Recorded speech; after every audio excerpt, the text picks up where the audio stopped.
Bismillahirrahmanirrahim. Assalamualaikum warahmatullahi wabarakatuh. Alhamdulillahirrabbilalamin. Wabihi nasta'inu ala umuri dunya waddin. Wassalatu wassalamu ala asrafil anbiya'i wal mursalin. Sayyidina Muhammadin sallallahu alaihi wasallam. Bismillah, teman-teman. Puji dan syukur semoga senantiasa kita curah limpahkan kepada Allah Subhanahu wa taala yang pada malam ini mengizinkan kita berempat bisa berkumpul di kajian malam Ahad yang biasanya kita laksanakan pada subuh ya teman-teman. Mudah-mudahan salawat beserta salam juga senantiasa kita curah limpahkan kepada junjungan kita Habibana wa Nabiyana Muhammad sallallahu alaihi wasallam, kepada keluarganya, kepada para sahabatnya, juga kepada kita selaku umatnya yang senantiasa berharap mendapatkan syafaatul uzma dari beliau di yaumil akhir kelak. Teman-teman, apa kabarnya pada malam hari ini? Teh Uzi, Teh Nui, Teh Selna. Mudah-mudahan Alhamdulillah. Mudah-mudahan di balik kesibukan kita sepanjang hari ini, kita tetap bersemangat untuk saling sharing, belajar dari kisah para sahabiah yang insya Allah nanti akan saya sampaikan, yaitu kisah dari sosok seorang Khansah binti Amr. Boleh dimulai teh ininya, apa namanya, next ya. Nah, siapakah Khansah binti Amr ini? Kita mungkin sering ya mendengar kisah seorang Khansah yang dijuluki sebagai ibunya para syuhada. Jadi Khansah ini adalah seorang yang terlahir dari keluarga yang cukup ternama pada masa itu. Beliau lahir di Najd pada tahun 575 Masehi. Nama lengkapnya adalah Tumadir binti Amr bin Asyarid dari Bani Sulaim. Beliau adalah, boleh di next deh.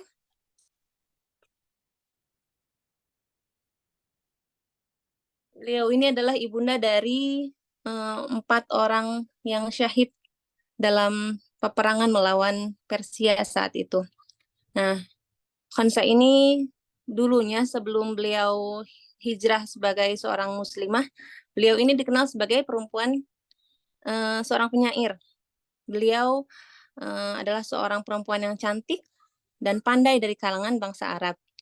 Ia dibesarkan di bagian utara Hijaz setelah melewati daerah Najd. Ia memiliki 2 orang saudara laki-laki yang bernama Muawiyah dan Sakhr. Khansah ini juga menikah dengan seorang yang cukup terpandang di kalangannya, yaitu Ruwahah bin Abdul Aziz As-Sulami.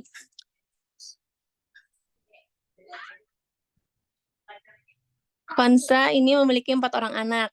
Nah, dan yang semuanya ini adalah laki-laki. Dan Masya Allah, kesemuanya ini tewas di medan perang sebagai seorang yang syahid. Nama-nama dari anak beliau ini yaitu Yazid, Muawiyah, Amr, dan Amroh. Boleh di next teh?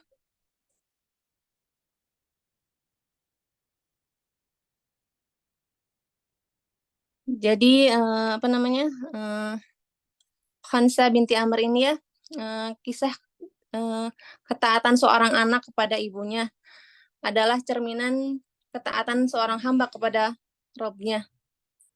Di sini kita sering mendengar bahwa beliau adalah sosok seorang ibu yang merelakan keempat anaknya untuk berjuang jihad di jalan Allah. Nah, di sini kita lihat kisah Khansah di masa jahiliyahnya. Nah, pada masa jahiliyah ini, Khansah merupakan seorang penyair dari kalangan perempuan bangsa Arab. Hampir seluruh syair buatannya ini merupakan ungkapan dari ratapan atau kesedihan. Jadi syair-syair buatannya ini adalah yang membuatnya terkenal itu adalah salah satunya adalah ketika saudara laki-lakinya yang bernama Syakr dan Muawiyah ini meninggal. Muawiyah ini terbunuh pada tahun 612 Masehi oleh anggota dari suku lain. Lalu Khonsa ini meminta Syakr untuk membalas dendam, tapi saudaranya ini juga ikut terluka dan meninggal 1 tahun kemudian. Nah, peristiwa ini pula yang menjadikan titik balik seorang Khonsa yang kemudian mendatangi Nabi Muhammad SAW bersama kaumnya dari Bani Salim dan menyatakan keislamannya. Nah, usai memeluk Islam, syair Khonsa ini lebih banyak berisikan tentang ketaatan seorang hamba kepada Allah, kepada Robnya. Karya-karya Khonsa ini bahkan mendapat pujian dan pengakuan dari Nabi Shallallahu Alaihi Wasallam. Ada suatu hadis yang menerangkan ketika Adi bin Hatim datang kepada Nabi Shallallahu Alaihi Wasallam, beliau berkata, "Wahai Rasulullah, sesungguhnya di tengah-tengah kami ada orang yang paling dermawan dan orang yang paling ahli dalam menunggang kuda." Kemudian Nabi bertanya, "Siapakah mereka?" Lalu Adi bin Hatim menjawab, "Adapun orang yang paling ahli dalam bersyair adalah Al-Qais bin Hajar. Sedangkan yang paling dermawan adalah Hatim bin Sa'ad, yakni bapaknya dari Adi bin Hatim ini. Dan yang paling ahli dalam berkuda adalah Amru bin Ma'ad. Amru bin Ma'ad. Nah, lalu ketika Rasulullah mendengar ucapan dari Adi bin Hatim ini, Rasulullah membantahnya. Rasulullah bersabda, "Tidak benar apa yang kamu katakan, wahai Adi. Adapun yang paling ahli dalam bersyair adalah Al-Khansa binti Amr. Sedangkan orang yang paling dermawan adalah Muhammad, yakni diri pribadi Rasulullah sendiri gitu ya. Dan orang yang paling ahli dalam berkuda adalah Ali bin Abi Thalib." Ketaatan seorang Sayyidah Khansa ini sebagai muslimah atas ajaran Islam juga ia tanamkan kepada anak-anaknya. Jadi Al-Khansa ini merupakan salah satu sahabat Nabi yang puisi-puisinya juga terkenal pada masa keislaman. Al-Khansa ini memanfaatkan syair-syair yang dibuatnya untuk meningkatkan semangat kaum muslimin pada zaman itu. Nah, pada pertempuran Yarmuk yang dipimpin oleh Khalid bin Walid sebagai panglimanya, Khansa juga berperan sebagai pasukan barisan belakang bersama para wanita mukminah lainnya. Mereka diberikan pedang, kayu, dan batu sebagai senjata untuk menghalau pasukan musuh yang melarikan diri dari medan perang. Kemudian, boleh di next ya, Teh Selna. Nah, pada masa kekhalifahan Umar.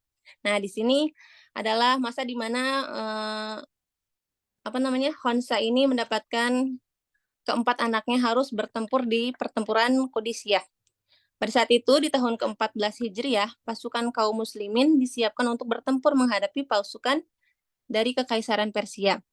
Sebanyak 41.000 pasukan dari kaum muslimin ini dikerahkan dalam pertempuran ini. Kaum wanita ditugaskan untuk merawat pasukan dan meningkatkan semangat mereka. Nah, di pertempuran Qadisiyah ini berakhir dengan kematian 4 anaknya, yaitu Yazid, Muawiyah, Amr, dan Amrah. Nah, mereka tewas bersama dengan sekitar 7.000 syuhada lainnya. Namun, meskipun banyak kaum muslim yang syahid pada saat itu, pertempuran itu akhirnya berakhir dengan kemenangan bagi kaum muslim.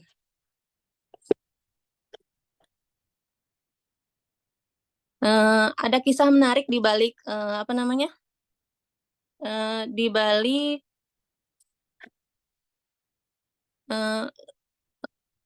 ada kisah menarik di balik berjuangnya keempat anak-anak ini. Jadi sebelum keempat anaknya ini pergi ke medan tempur, mereka ini saling berselisih. Berselisih untuk apa? Untuk menentukan siapa yang akan menemani ibunya gitu katanya. Jadi keempatnya semuanya berkeinginan untuk pergi berangkat jihad, tapi mereka juga paham gitu untuk terhadap tanggung jawabnya terhadap ibunya. Hingga pada akhirnya pertengkaran mereka itu terdengar oleh Hansa yang mendengar perdebatan anaknya itu. Nah, lalu beliau pun mengumpulkan anak-anaknya dan berkata bahwa jika kalian melihat perang di jalannya, maka sing-singkanlah lengan baju kalian dan berangkatlah. maka majulah kalian hingga barisan terdepan. Niscaya engkau akan mendapatkan pahala di akhirat, di tempat yang abadi.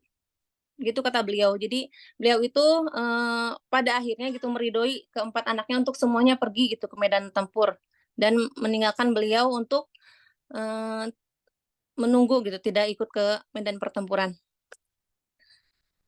Jadi ridho dari seorang ibu ini ya untuk keempat anaknya memberikan semangat yang luar biasa gitu. Nah, di sini dijelaskan juga ya, Al-Khansa ini memberikan pesan kepada anak-anaknya untuk berjihad di jalan Allah dan Rasulullah SAW dengan berujar yang tadi sudah disampaikan. Boleh dilanjut teh? Nah, ini ya, keteguhan iman dari Khansa terpancar dari keikhlasannya atas kematian keempat anaknya. Masya Allah ya, ketika kita atau saya gitu membaca lagi tentang kisah seorang Sayyidah Khansa ini, betapa yang langsung terbayang itu adalah para muslimah yang ada di Gaza sana gitu. Teman-teman tidak perlu jauh ke melihat ke kisah-kisah sahabiah, tapi di zaman sekarang juga ternyata Masya Allah banyak sekali muslimah-muslimah yang bisa meneladani sosok seorang Khansa yang bisa tetap tersenyum meskipun anak-anaknya syahid.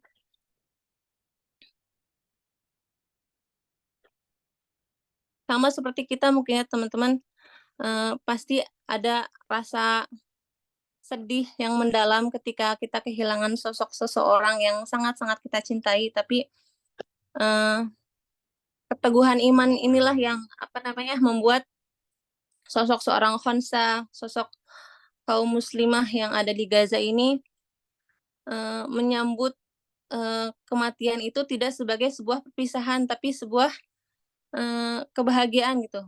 Bahkan ada riwayat menyebutkan bahwa Al-Khansa ini berucap alhamdulillah karena Allah telah memuliakannya dengan syahidnya keempat putranya tersebut gitu.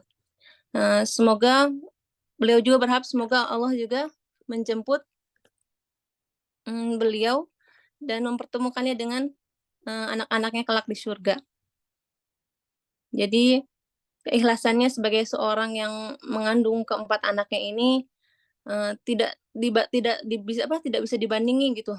Hingga doa-doanya dipertemukan dengan keempat putranya yang sudah syahid ini. Beliau pun akhirnya wafat ketika pada awal masa kekhalifahan Utsman bin Affan, yaitu pada tahun ke-24 Hijriyah, bertepatan dengan 645 Masehi. Beliau wafat di daerah Najd atau yang sekarang dikenal sebagai ibu kota Arab Saudi ya, yaitu Riyadh. Mungkin Teteh mohon maaf kalau banyak kekurangannya. Mungkin segitu yang bisa Dinda sampaikan Teh Selna dan teman-teman, barangkali ada yang mau bisa menambahkan. Teh Uzi, ada yang mau menambahkan. Emang nggak bisa ada yang mau disampaikan atau mau cerita mau apa gitu, kalau menemu insight boleh. Teh Nur sama Teh Puja silakan. Insya Allah ya ibunda para syuhada, ini banget keren pisan. Ada yang ditanyain ke Teteh? Iya iya aja ini teh kumah baralem kia itu. Abi yang nanya soalnya Baru dengar soalnya Teh. Oh iya. Jadi baru kenal gini kan ya. Masya Allah aja gitu. Jadi yang hari zaman Rasulullah itu sebenarnya teh sebelum syair-syair Islam teh kan kayak dulu juga Robiah juga Robiah atau siapa sih? Dia juga syair juga ya. penyair ya. Ari syair tuh pada masa kenabian itu emang diizinkan atau setelah ada wahyu, apakah ada wahyu yang tidak memperbolehkan lagi bersyair atau enggak sih? Karena kan ada yang identik syair mah cenah sufi juga sufi-sufi Turki yang suka joget-joget kayak gitu geningannya. Atau cina emang syair itu zaman dulu, yang penting kan ada hadisnya ya. Nabi juga komen gitu ya, Mm. Iya, komen tentang cuma syair tersebut gitunya. Apa itu emang dulu zaman dulu mah boleh gitu kan, syair tentang gitu teh. Pas sekarang kan malah kalau misalnya kalau mikirnya hari dulu kan boleh, hari zaman sekarang di khilafiyah diperdebatkan atau emang udah ada ayatnya gitu yang turun tentang syairnya kayak gitu teh. gimana teh, ada yang bisa menjawab teh? Aku- Itu yang bingung mereka yang Arabiah tuh belum sempat ditanyain nih kawan. Setahu aku sih kayaknya kalau syair kalau nggak salah nggak ada larangan ya teh. Kalau yang ada itu ketika syairnya itu eh, isinya ya bukan tentang ini gitu, maksudnya isinya tuh tentang kemusyrikan misalnya gitu ya, terus tentang yang tidak sesuai dengan syariat kayak gitu kalau nggak salah ya.